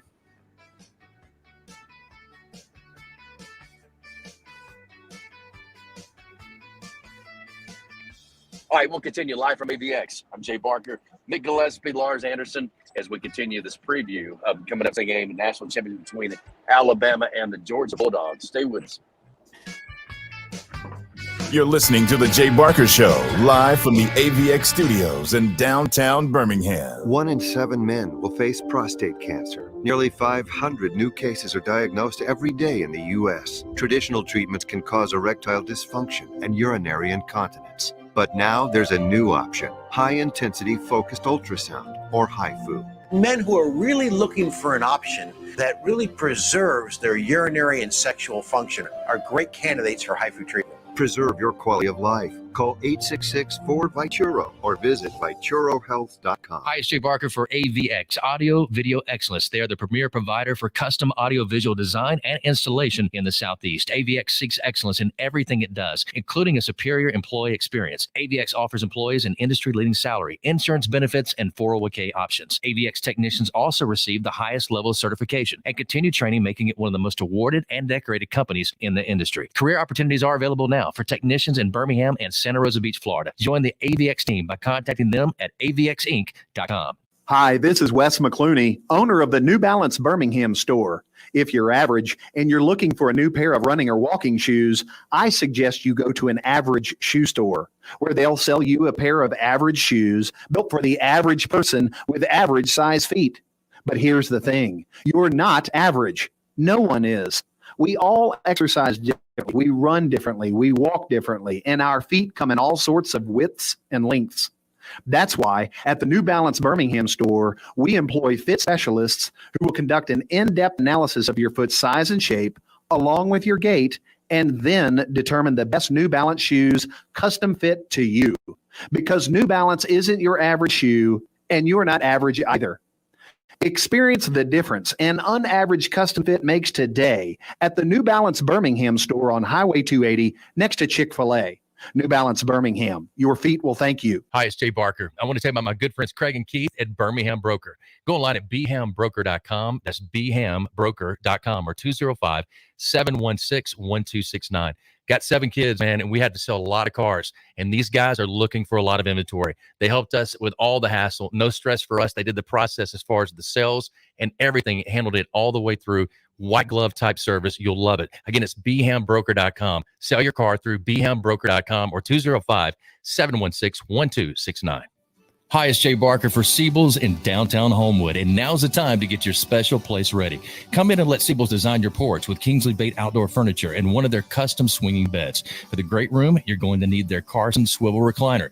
Siebel's is the #1 Carson recliner dealer in the country. Sarah and I, we've got one, and we absolutely love it. Be sure also to check out their famous custom-made beds and bunk beds, built by Siebel's and made up with some of their best linens in town. Their staff can truly put your bed together like no other store. You can also follow Siebel's and shop on Instagram and Facebook.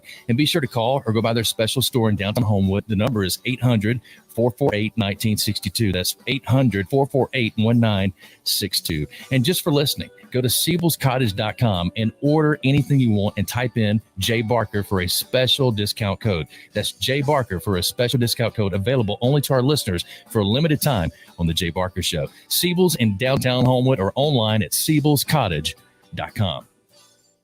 It's Antonio Langham here to tell you about the easiest way to buy your tickets to your next high school game. Have you ever had to wait in line to buy a high school ticket or stop to get cash on the way to the game? There has to be a better way. There is. It's called GoFan. Check out GoFan.co the next time you need a ticket for a high school game. GoFan is easy, fast, and completely secure. You can buy tickets directly from your phone and just show the ticket at the gate. Download the GoFan app or visit GoFan.co now. That's GoFan.O.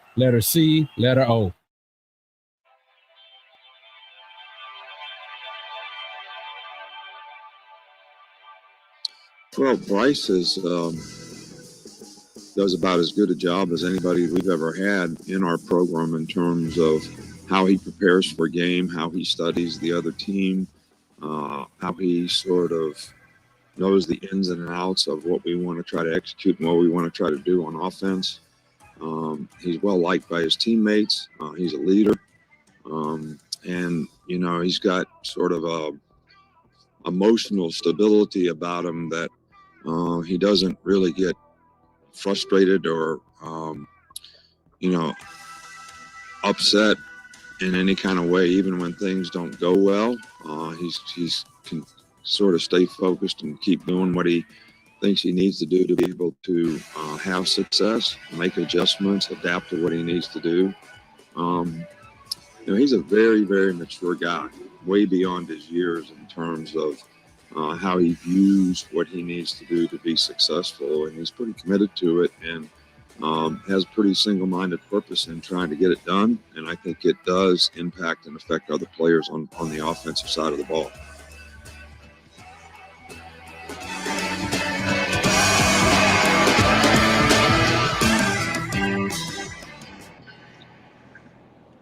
All right, welcome back in as we continue hour number 2. And again, tonight's matchup between Georgia and Alabama, rematch of the SEC title game for the national championship. And I think our red wear tonight guarantees with this matchup, 12 out of the last 16 national champions will be from the SEC. Pretty amazing. I think that Josh put that stat up earlier for us in the show on BamaInsider. If you're watching us live there, don't forget to like, subscribe, and share. Also, you can watch us on BamaInsider's Facebook Live. Each and every day we're on both of those. Live on video from noon until 2, and then also throughout the Jay Barker Radio Network throughout the state of Alabama and down the Gulf Coast. Lars Anderson is in Tampa, who's down for the Tampa Bay game yesterday with Bruce Arians, and also Mick Gillespie joining us from Fairhope from BamaInsider. And we really didn't get a chance to talk much about this earlier, Lars, and then I'm going to get back into the game. But just how was your day yesterday with Bruce and his wife, and being able to spend time with them in Tampa and being able to be a part of kind of watching them and seeing what they got going on? And how's Bruce doing? Yeah, it was a lot of fun. Went over to the Arians house. Kickoff here was at 4:25 local. Went over to BA's house at 2 and met up with Chris and got a police escort to the game. It was a lot of fun. Went down and talked with Bruce on the field. And Bruce looks really good. He's lost like 45, 50 pounds. He's a person whose weight fluctuates, and he's feeling really good. You know, he hates the fact that Chris Godwin, the wide receiver, tore his ACL. I don't think I'm talking too out of school that he's he's still upset about the Antonio Brown situation, and really, just to give you a quick overview. So when Godwin went down with the ACL, Antonio Brown thought that he was going to sort of step in and be the man. And when he didn't get as many targets from Tom in the first half of the Jets game, he just lost his mind and he wouldn't go back in the game. And then he goes on to social media and starts attacking Bruce and Jason Light, the GM, who I'm close with. Jason is also a Nebraskan and just it shows you that everybody in Nebraska knows each other because we have Jason and I have mutual friends. Talked with Jason. Anyway, they started slow yesterday, ended up winning, and with the Rams losing, they have the 2 seed, and so they wouldn't have to have a road game unless it would be the NFC Championship against Green Bay, and so they're feeling very, very confident. They're getting healthy. They're pretty much at full health, other than losing Godwin, and then of course losing Antonio Brown. But I hate it for Bruce that he's taken so many hard hits in the media because he's just a big believer in second chances, and I think all 3 of us on the show are big believer in second chances, and in this case, he even gave Antonio a 3rd chance, and Antonio just. Man, he can't. He sabotaged himself. But I know Bruce. He had 2 different stints at Alabama, and really enjoyed his time. He's the last coach still coaching that has a link to Bear Bryant. He was on Bryant's final staff, and it's pretty incredible just for me on a personal level. That I have a relationship with Bruce, and I'm much closer to Bruce than Nick Saban. But to know Bruce and then to know Nick, the 2 guys at the top of their fields, and somehow I'm at the intersection of that as a writer, is just mind-boggling and been so illuminating. And I feel very, very fortunate. But I know Bruce will be watching tonight. His daughter still lives in Birmingham. His grandkids are in Birmingham.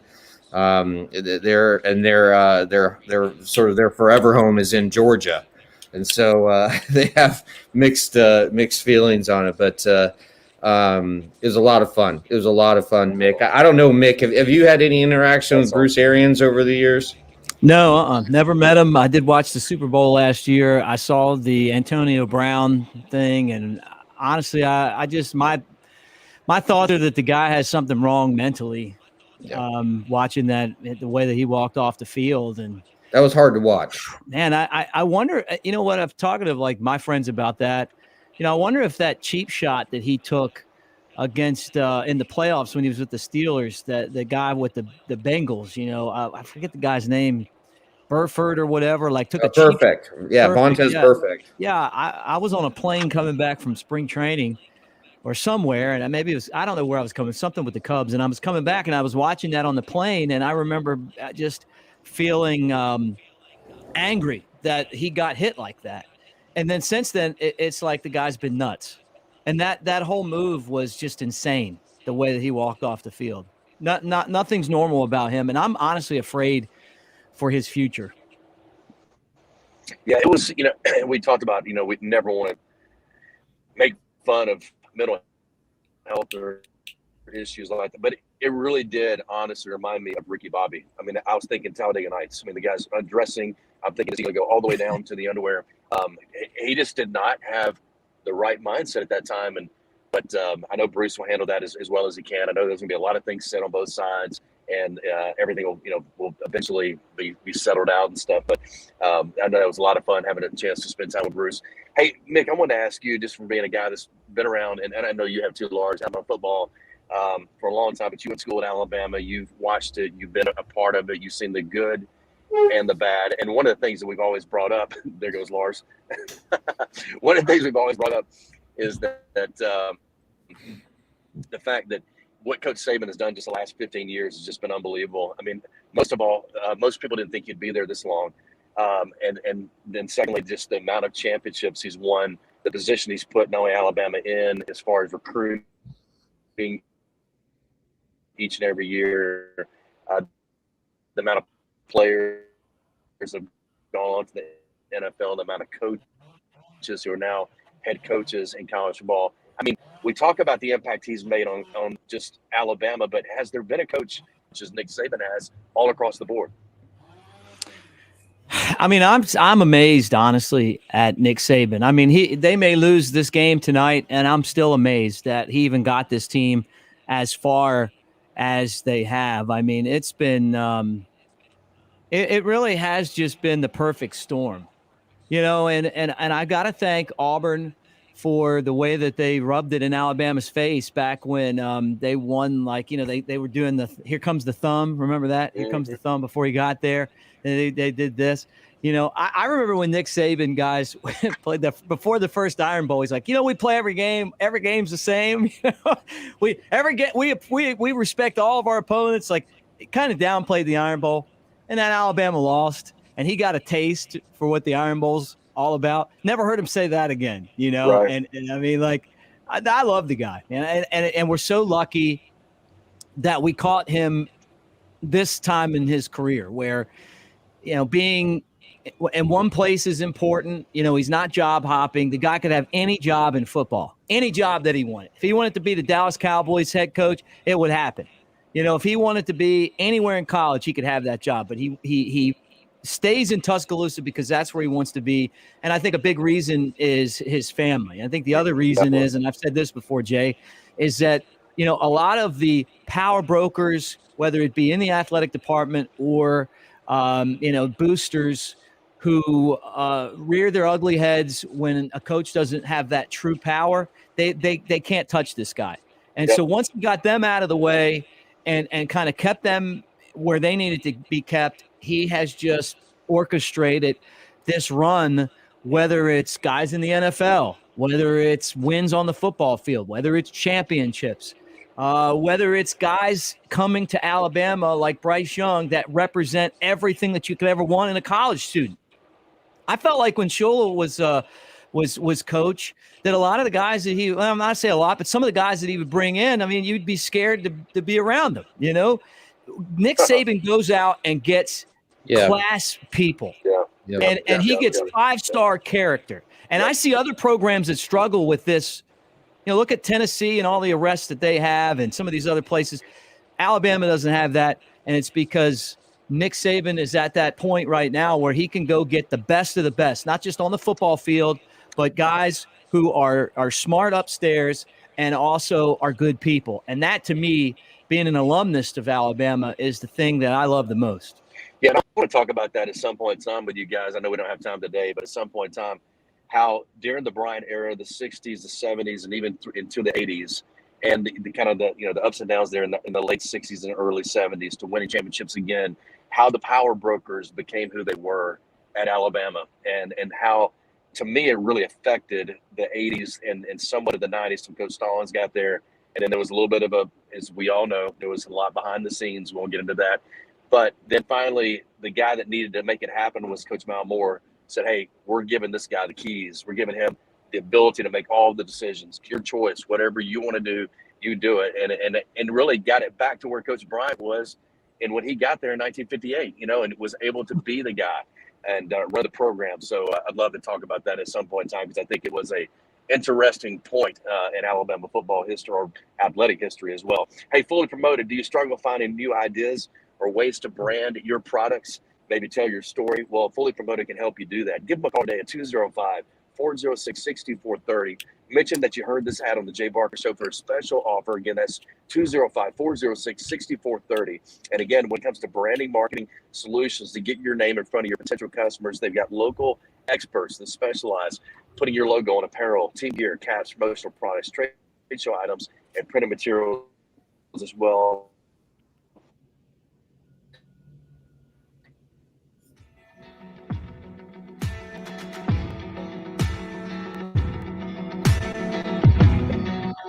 You're listening to The Jay Barker Show, live from the AVX studios in downtown Birmingham.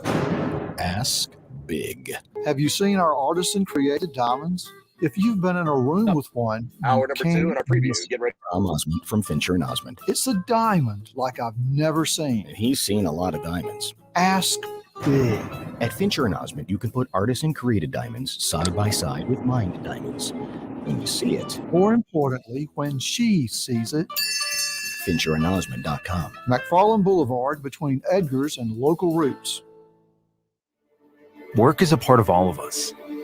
Working drives us to push beyond what we thought was imaginable and allows us to come together again for the things that really matter. That's why the Alabama Department of Labor and the Alabama Career Center system is here to help you discover bigger opportunities than ever before. Visit your local career center or alabamaworks.alabama.gov. Funding provided by the USDOL, PTA, and Federal WIOA, an Equal Opportunity Employer Program. Auxiliary aids and services available upon request. Brought to you by this station and the Alabama Broadcasters Association. Your friends at BMW of Tuscaloosa are thankful for a great 2021. Our commitment for the future is to make 2022 an even greater year for our employees, friends, and customers. We're proud to be the exclusive West Alabama home of the incomparable BMW, the ultimate driving machine. Plus, an all-star lineup of pre-owned BMWs and other specially selected used automobiles. Whether what drives you is prestige, performance, dependability, or easy payments, get more bang for your buck at BMW of Tuscaloosa. Roll Tide, roll. Creamy nut butter makes it delightfully sweet. Roasted nuts make it perfectly salty. Get two great tastes in one delicious bar. Enjoy a Nature Valley sweet and salty nut bar today. We're planning a trip to Spain later this year. But our Spanish is pretty bad. So we're using Babbel. Babbel's conversation-based method teaches you real-life words and phrases. And with Babbel's interactive, bite-sized lessons, you'll remember what you learned. There's no easier way to learn another language. Ahora hablamos español. He just said, now we speak Spanish. Babbel, language for life. Now try Babbel for free. Just go to Babbel.com. That's BABBEL.com. You probably wouldn't leave thousands of dollars on the table at a diner. Why leave thousands on the table with your tax return? Jackson Hewitt will help make sure you don't. This year, there are thousands of dollars worth of new tax credits. Your Jackson Hewitt Tax Pro will help you track down every last one, so you get your biggest refund guaranteed. Don't leave thousands on the table this year. Discover thousands of dollars in tax credits instead. Learn more at jacksonhewitt.com. Everybody loves Taco Casa. Everything we do in our store, we prepare in our store. You know, we hand cut all of our tomatoes. We block and shred our own cheese here in the store. So we still hand cut our chips, our sopapillas, our taco shells, our chimalupa bowls. Our chili takes about 4 to 6 hours to make every single day. The goal in that is to provide the freshest, best quality to our customers. So we just look at it as, hey, basically, we're your kitchen.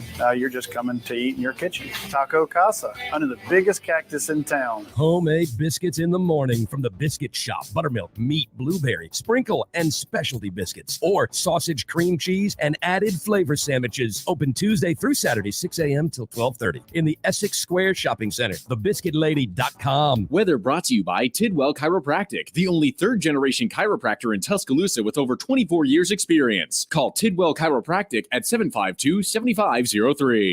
Tide 100.9 Tuscaloosa weather. Cool and breezy today with a good supply of sunshine, the high 51. Sky clear tonight, the low down in the upper 20s, around 28.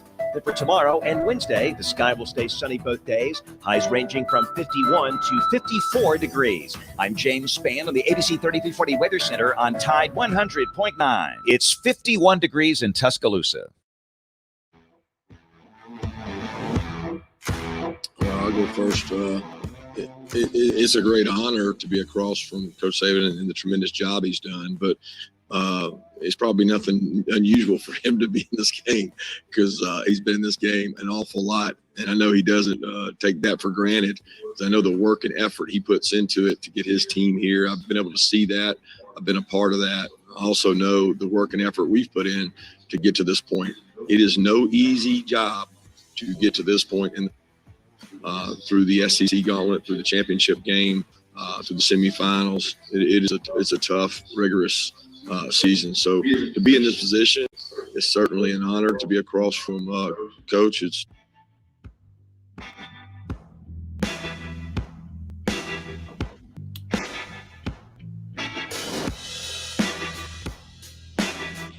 All right, welcome back in as we finish up hour number 2 and the final segment here of the show as we preview and get ready for the also coming up as far as pregame for a lot of you watching or listening on Tide 100.9 FM as well.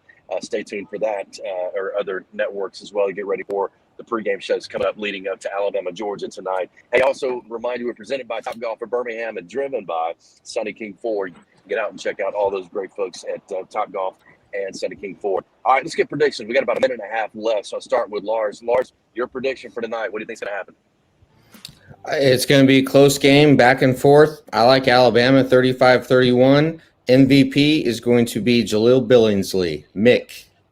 Look, I'm going to say it. I think Alabama's style is going to be fast. I think they weather the 10-minute storm at the beginning of the ball game, and I think they make more plays than Georgia. I think it's close, but Alabama pulls away late, 41-28.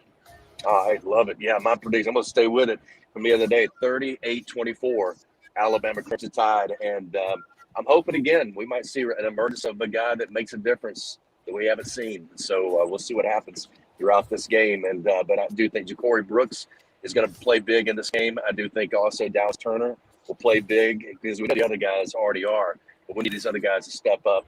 And also, how does Mackenzie Kool-Aid, how does he affect the passing game of Georgia as far as down the field? We saw him make some plays, especially against Auburn late in that overtime games. He also made some plays against Georgia, but he's still a freshman. And a lot of times you see him attack guys like him. And also just playing clean in a sense of urgency. And in the kicking game, being sound as well, which is where Reichert has been so good, not only last year, but this year. They need to keep that up. So, and how they pressure Stetson Bennett as well. Mick, thank you so much for being with us today. Lars, you as well. Roll Tide to all our Bama Nation out there and all those on BamaInsider. Don't forget to like, share, and subscribe. Thanks to Josh Smith, our producer. Have a great day. Roll Tide. Let's get it done.